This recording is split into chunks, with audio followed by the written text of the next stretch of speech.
Peace. Greetings.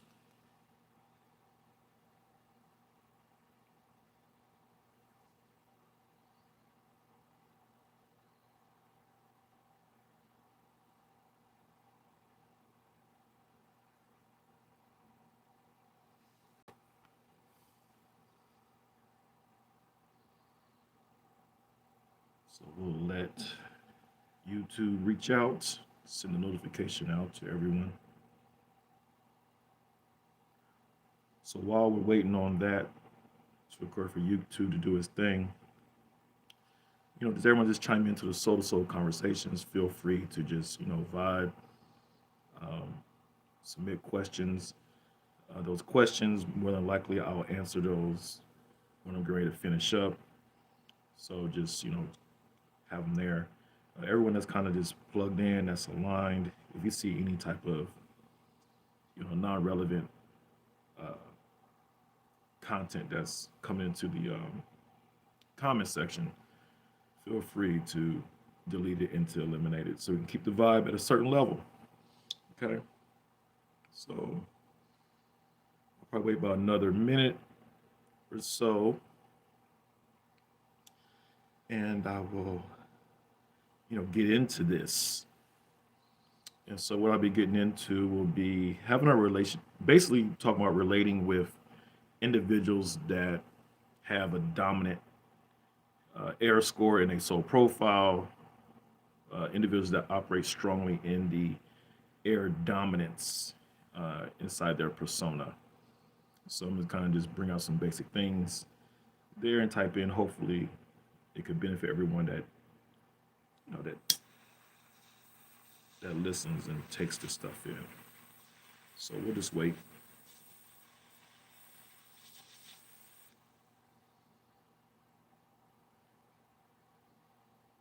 And so anyone that's on here, put a thumbs up. Let me know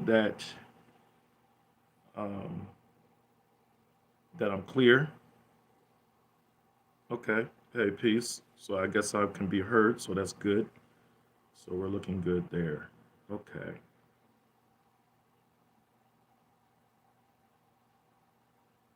Okay. So that's what's up. So as YouTube see, everybody's able to see and hear me, and we're going to tap in. So appreciate everybody hopping on. And you don't know, my name is Satori Seals. I'm a soul guider inside the Living Soul numerology system. Also do a variety of different things. I'm a metaphysician. Also I'm a Thai yoga therapist. I travel the country doing energy body work. I also a strong advocate of the Living Soul Numerology Soul Guidance System. It provides insight and soul, and we begin to bring the practicality and the relatability of numerology as it applies to relationships, as it applies to really guiding us and helping decision makings, and a wide variety of different things. So within the Soul to Soul conversation today, I want to talk about the relationship numerology aspect. And if you want more insight into that, I released a book, and it's called it's called Elements of Us, the Relationship Analyzer Tool. So that link is right there in the description, on this live or whatever. So, but what I want to do is just get into this and type in and make sure everyone's time is fruitful as we begin to engage on this. So, what we're going to talk about is the individuals that have a strong air aspect to their personality and they're highly influenced by the air element. And some of you are probably familiar with astrology and stuff like that, referring to the air element.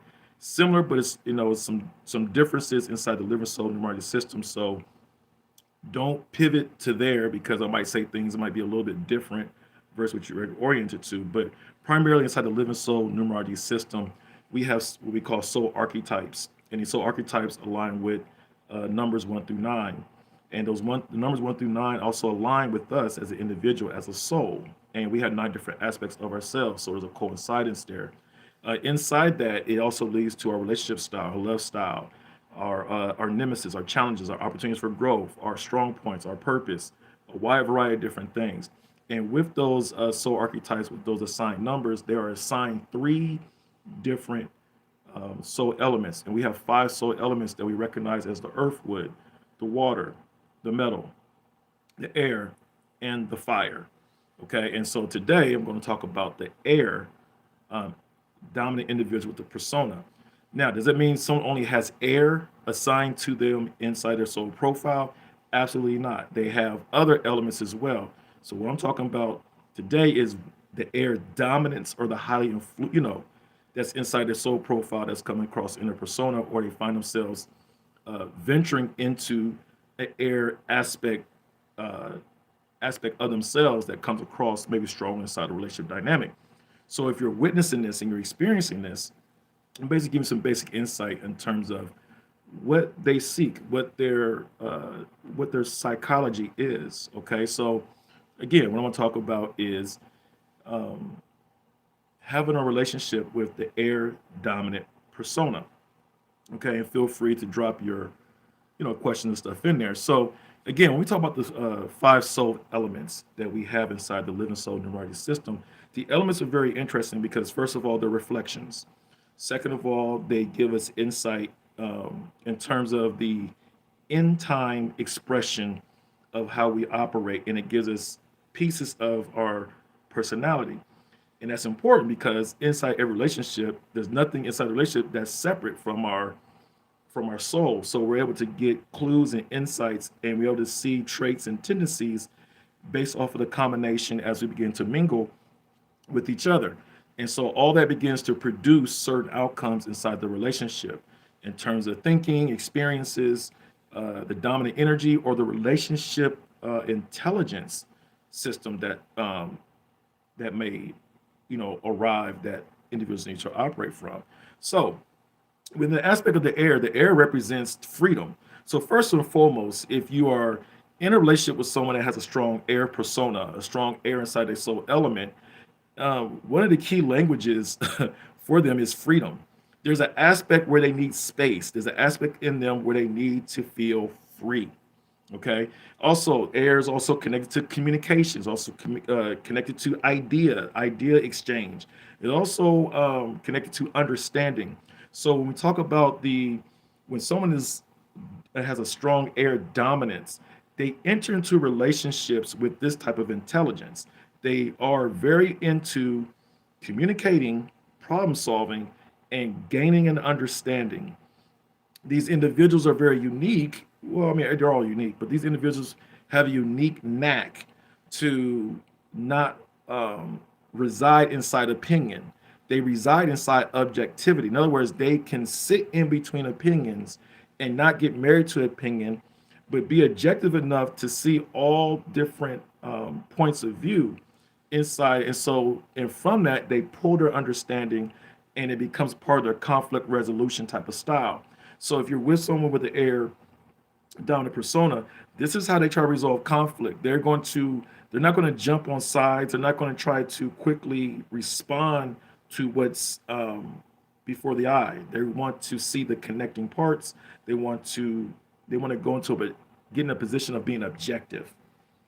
And of course, if you're someone that might have a strong mental aspect to them, you don't like the objectiveness posture that the air might go into. So then it might create a clash in terms of when conflicts arises. Okay.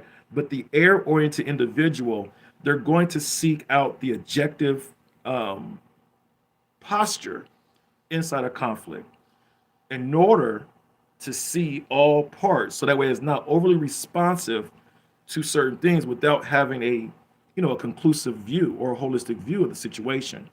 So these individuals are thinkers, you know, very highly, they're just not going to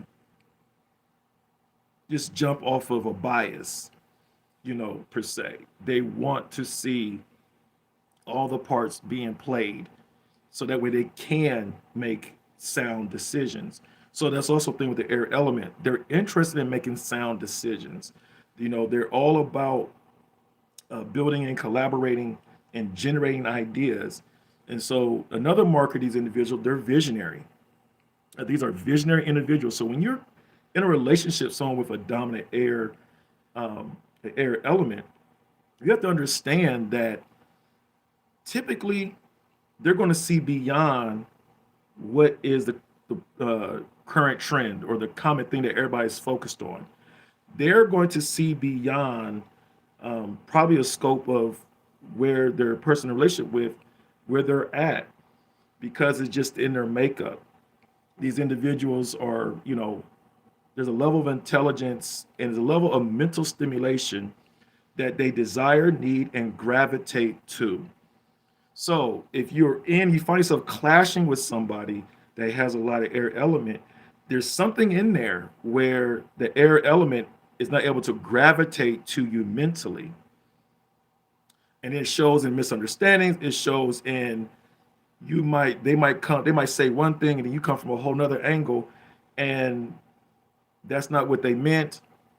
And then all of a sudden, it's you're just not on the same wavelength. And so with them, air element people are very into making sure they are interacting things on the same wavelength. And if they perceive not that, they will try to spend time more to get the orientation to a certain level of understanding. So that way the engagement can be at a proper level.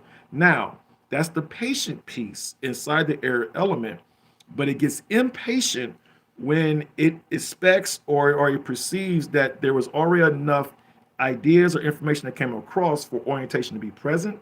And if it wasn't there, then you'll see these individuals begin to detach. Air elements are detached artists. They will detach because they understand, like, they can see the end result before it manifests. And so there you can see if you can't buy into certain things objectively, it's going to be a trigger point inside that relationship. And so often what they'll do is they'll detach to kind of, to dial back from those potential things to arise. So if you find yourself attracted to an air element, but then there's an aspect where it seems like they draw or they kind of create separation, keep in mind there's probably something inside the orientation that they feel that you're not meeting or not aligned with. And so they might communicate that. They're good at communicating. But again, if you're not able to capture certain things, then they'll probably won't even try to give the explanation because they realize it's no fruit in it. It's not going to go anywhere in it. Why is that? Because they're forward thinkers. They're visionary. They're forward thinkers. So they're looking like, if you want to keep thinking backwards, that is an opposition to just how they move. They're not going to sit inside irrelevant banters, or they're going to sit in irrelevant dialogues. They're just not going to sit there too long. So understand that. So if you're someone that kind of just nests in that, then the air element is going to detach from that. Okay. And so you just need to understand that. So we're talking about the air dominant personas. Also, inside the relationship type structures, I know a lot of us are really oriented into just one type of relationship type of structure. And y'all know if I've been following, the Soul to Soul conversations and be, inside membership of my Patreon and just been following other works and books and audios that I've been dropping, I talk about there's a variety of ways to relate, right? It's not just one structure. There's several structures. And honestly, with the air element, they don't fit inside, if they be honest with themselves, they don't fit inside a traditional orientation structure that a lot of us has been aligned to understand and to try to judge by. The air element are individuals that do need space. Now, if you're in their space and there's a level of heightened stimulation on the mental side and stuff like that, then they still feel home. And more likely, even those individuals, they understand there's a dynamic in them where space is not an enemy. Space is a secret to their intimacy. I'll say it again. So the air element, when it desires space, it's not an enemy to you. It's not a slam against you. It's actually a gateway for intimacy. Intimacy for air-oriented individuals going to come from them being able to have a sense of space and a sense of freedom. And then you're able to have an aspect of communication with them without bringing in offenses to them about the space or the freedom that they need to function. Keep in mind, these individuals generate a lot of ideas. They draw on ideas. They bring inspiration into the relationship if you pay attention. Now, everything don't fit everybody. So some individuals just don't value inspiration. Well, if you're that individual, then you're probably gonna feel like you're at odds, or you probably not knowing you're gonna make the air element feel like they're insignificant in reference to you and what they bring because you don't value inspiration. Air elements might not, they're not going to chase material gain per se, most of them, but they have a way to draw opportunities for them to gain things and for them to advance themselves. These are innovators, so they create to draw value, they create to generate their value, but they're not motivated by the material value in things, if that makes sense. So what I'm saying is, so inside relationship dynamic, someone with the air element might show their love to you by submitting ideas to you, giving you guidance, giving you instructions, giving you the know-how or about certain things. But if you don't act on that, then you miss the whole impartation and the gift that the air element was providing for you. And then you might miss an opportunity to prosper and advance. Now, the thing about it is the air element is visionary. So they might see that if you act on these things they shared, it's going to bring A, B, C to you. They might not tell you that, but they'll observe that. And if you don't execute that, then it's going to bring in some type of indifference, not immediately, but somewhere down, somewhere down the flow of the relationship. And so typically air elements, which is interesting, is that there is an aspect where it does clash with the metal oriented, but it's not opposed to it. It does well with the metal when the metal is tempered.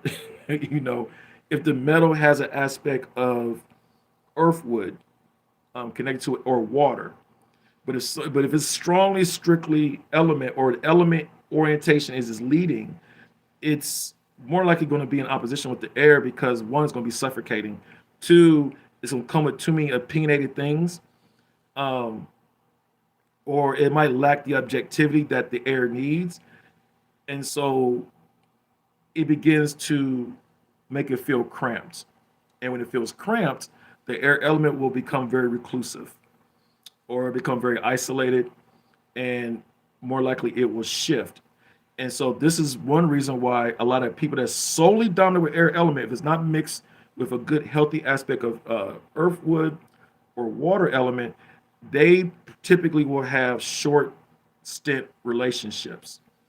Okay. Now, it's not saying they're not able to have long-term relationships. They definitely can have long-term relationships, but it's going to work along with a good aspect of water because the flexibility, the adaptability. That's another thing about the air element. It's very big about adaptability, and also with the earthwood that values sustainableness and creativity and innovation. And so that works very well.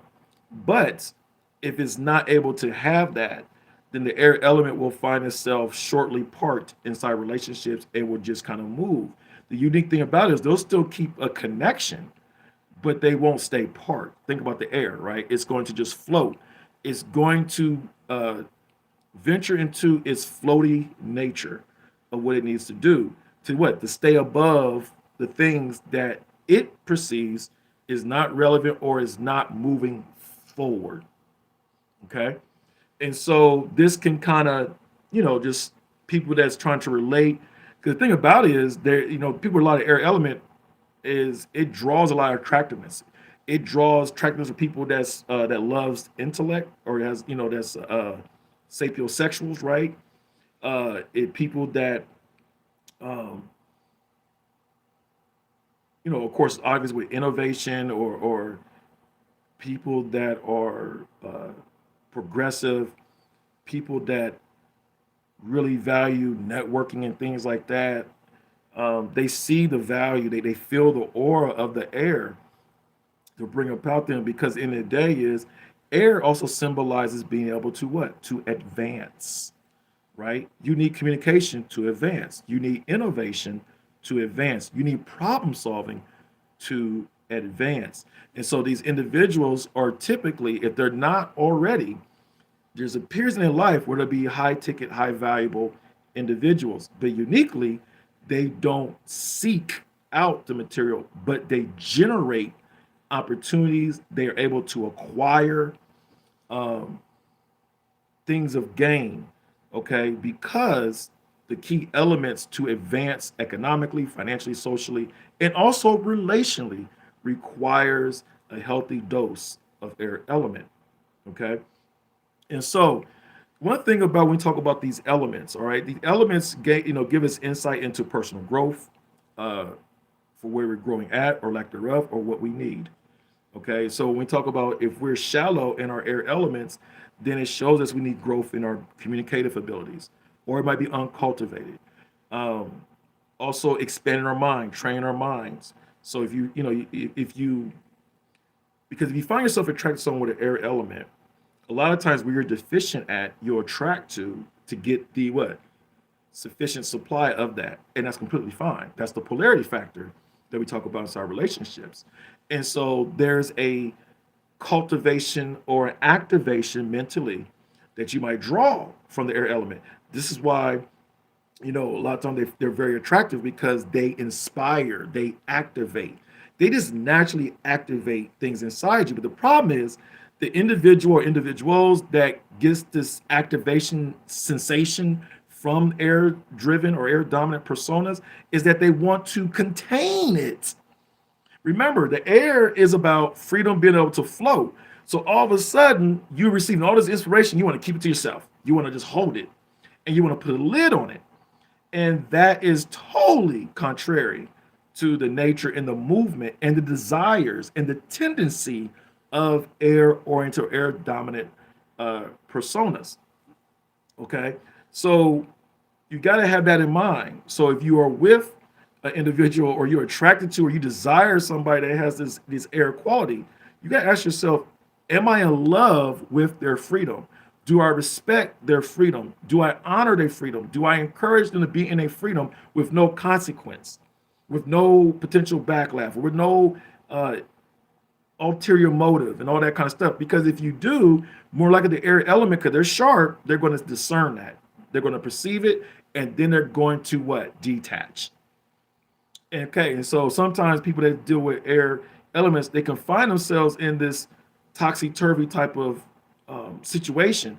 Now, if it does become like that, or you start to bring that to an air sign, an air element, someone that's dominant by that persona wise, they're not going to continue to go back and forth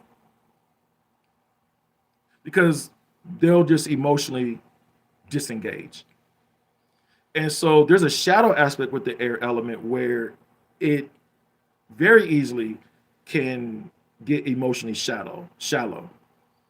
It can be detached in a very unhealthy way. And so depending on that, so if you get this lot of opposition to what it is, it's more likely going to shift them into that. All of a sudden it'd be like this person just closed off, they're like a wall and stuff like that. That's the shadow aspect of the air, but it's typically triggered by what it perceives or response or a threat to their freedom or a threat to understanding. So air elements, they desire to be understood. They're not going to tell you how to understand them. They desire for you to already align. They're very big about alignment because they're into idea sharing. Inside a relationship with them, they're about evolution, evolving. And so an air element is not really going to just say you need to do this in order to be like this.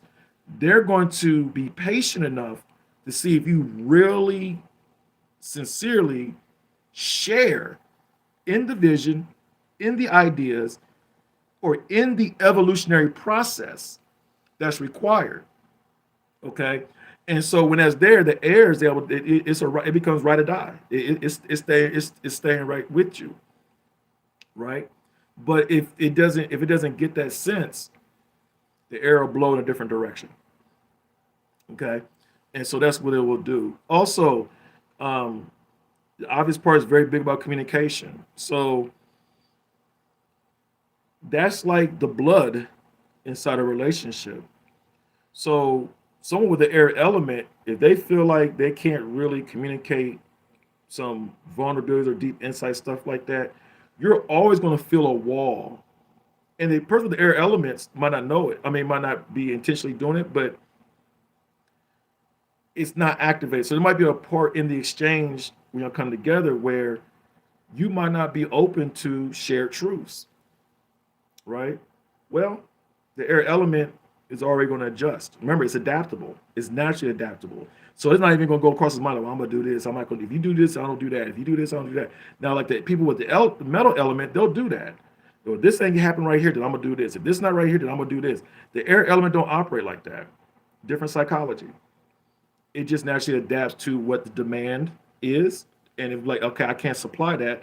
If there's no demand, I can't supply. So let me just adapt and adjust. Now that can piss people off, or it can bring some misunderstandings into it, especially among individuals that have low air element in their own personal profile, or it scores low inside the relationship dynamic collectively. And this is where the misunderstandings can be. So that can show up a lot, even inside when we look at when we start to score people's relationships and look at it from a relationship mapping perspective, or we look at the profile of the relationship.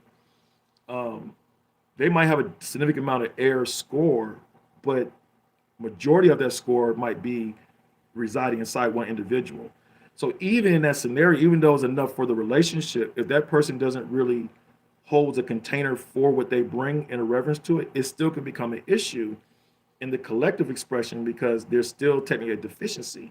It's not deficiency collectively if it's welcome, but then if it's not, and typically it will be if someone's coming from a low air score, because they might not quickly process. Air represents processing, right? So if you have low air score, you don't process things as quickly. You might think you do, but you don't process things as quickly as someone with an air element orientation, right?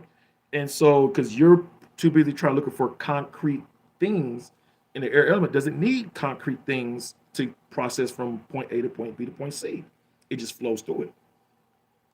And so that can become a communication blunder because someone that needs those different points, the air, if it's not mindful to communicate those markers that someone else need mentally, it can spark a lot of misunderstanding. So this is one reason why air element will typically highly attract to air elements or people that has a certain degree of air quality in them.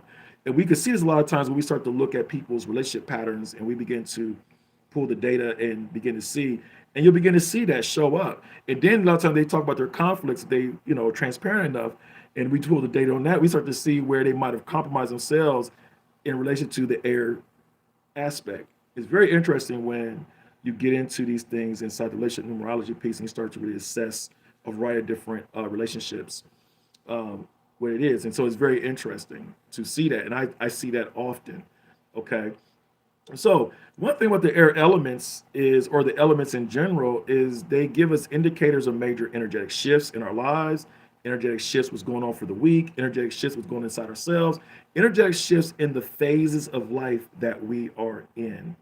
Okay, now when I talk about phases of life, we go through these 9 year cycles starting from like age 16 to 25 and and on forward, and every 9 years we're dominated primarily by an air element as a phase in our lives that we're drawing from, lessons that we need to get and so forth and everything. And some that's captured in, well, that is captured in one of my books called The Phase of Femininity, and it talks about that. And there's also a phase of masculinity aspect as well too. So so what I'm talking about right there, the phases of life, for example, because that plays a big role in relationships. And so sometimes if you're in different phases in the element shows, that could also pose a overarching influencing dynamic. Okay. So like, for example, when people hit age 36 to 45, okay, let's say men, so I'll start with the men, they enter into a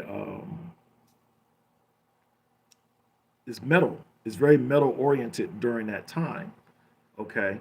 Now, with the woman during that time from age 36 to 45 in life phase, they are in the earthwood. So if you're in a relationship and you're between age 36 and 45, there's a lot about stabilizing. Um, routines and things like that. So it's very interesting when people get in intentional relationships early on. We typically see the first wave of divorces starting to occur before people hit 36. And it's interesting, and I say one of the reasons why is because when we begin to transition into different life phases, it doesn't happen starting right at age 36. Typically, it happen like 3 years before that, so age 33. So what happens is you start to feel the pull of the next phase of your life coming in. And so if people are not grounded, stable, right, or have a structural foundation in place, whether it's not honored by each other, it's going to put an energetic signal, a demand upon that relationship that's coming into this different phase. And if they're not aligned properly, it will cause them to clash.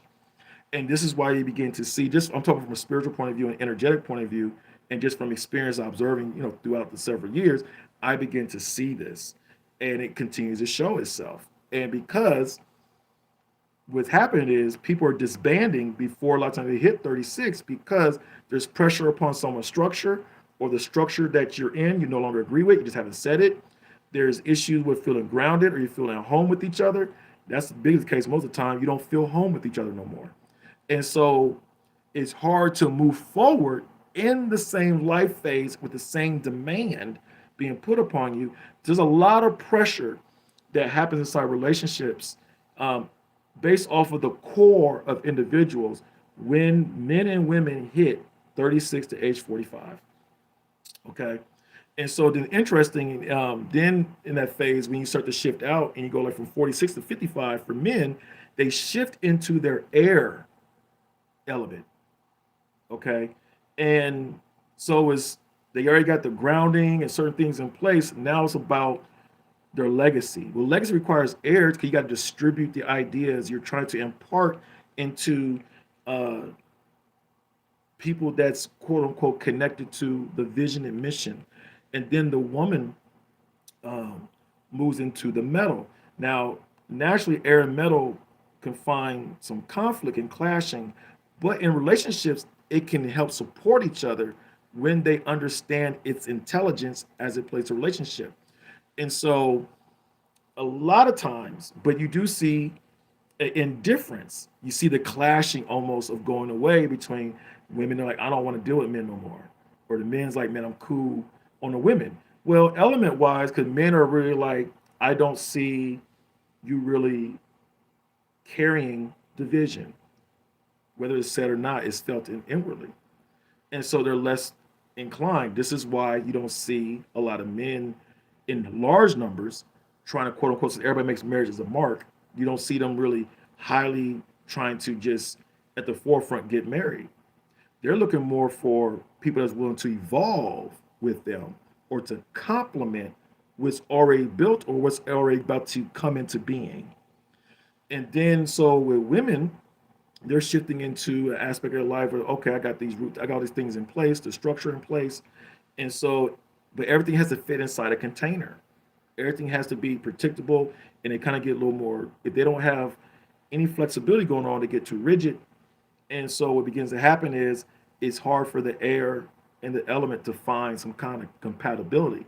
But if individuals are able to go through personal development prior to hitting these phases, they can make it work. And actually, they will make it work. And this means it looks real solid when you see it in action. But we, unfortunately, in our society, we don't see it, or it's not highlighted as much to see what it looks like. This is why I try to capture certain celebrities at different phases to try to help us see it.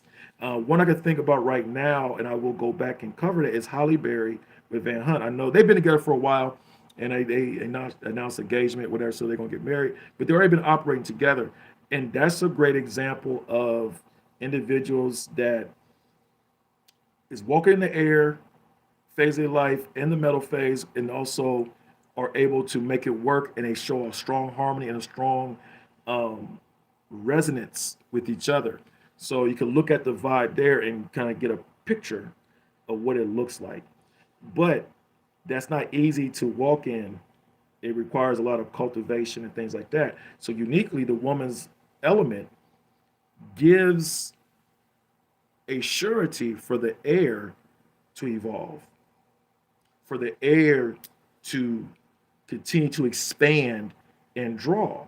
And then and as it draws, the metal is there to hold and to give it container.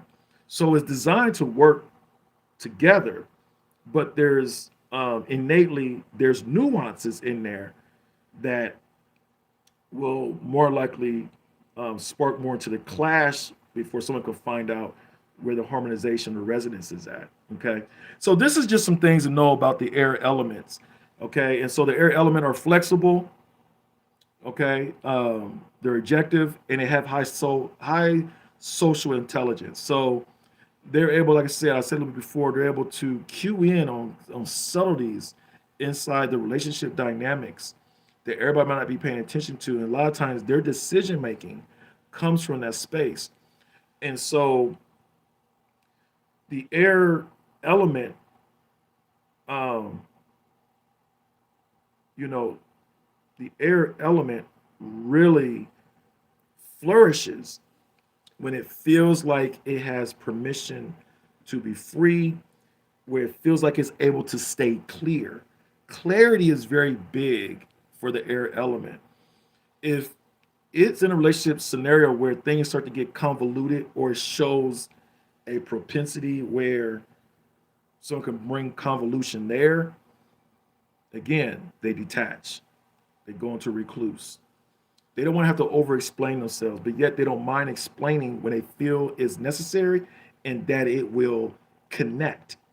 So air is about that connecting in terms of the shared idea of what is expressed. So if you're not able to process that, it shuts the air down. Okay.